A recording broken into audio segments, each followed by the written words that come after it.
புதுசா எதையாவது கத்துக்க விரும்புறவங்களா நீங்க? அப்ப இந்த கதை உங்களுக்கு தான். ஒரு பெரிய பண்ணை வீட்ல ஒரு அழகான சிட்டுக்குருவி இருந்தது. அது ஒரு தங்க கூண்டுல வளர்க்கப்பட்டுச்சு. அதுக்கு நேரத்துக்கு உணவு, பாதுகாப்பு எல்லாம் கிடைச்சது.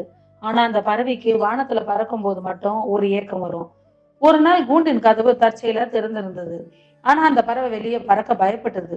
வெளியே போனா வெயில் சுடுமே, பருந்து தூக்கி செல்லுமே, எனக்கு பறக்க தெரியாதே அப்படின்னு பயந்தது.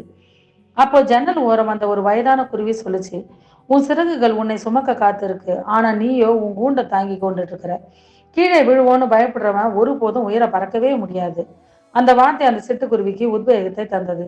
மெதுவா தன்னோட சிறகுகளை விரிச்சது. முதல் முறை தடுமாறுச்சு, இரண்டாம் முறை கீழே விழுந்தது. ஆனா மூன்றாம் முறை அது வானத்துல பறந்தது. அப்பதான் அதுக்கு தெரிஞ்சது, கூண்டுங்கிறது இரும்பு கம்பிகளால் அல்ல, அது தன்னோட பயத்தால தான் அப்படின்னு. அன்பு தோழிகளே, உலகம் உங்களை ஒரு வரையறைக்குள்ள அடைத்து வைக்க பார்க்கும். ஆனா நீங்க வெறும் மெழுகுவர்த்திகள் அல்ல, நீங்கள் சுடர்விடும் தீப்பந்தங்கள். உங்கள் திறமையும் கனவும் மற்றவங்களுக்காக அடகு வைக்காதீங்க. உங்களை நீங்க நேசிக்க தொடங்கும் நாளுதான் இந்த உலகம் உங்களை மதிக்க தொடங்கும். நன்றி.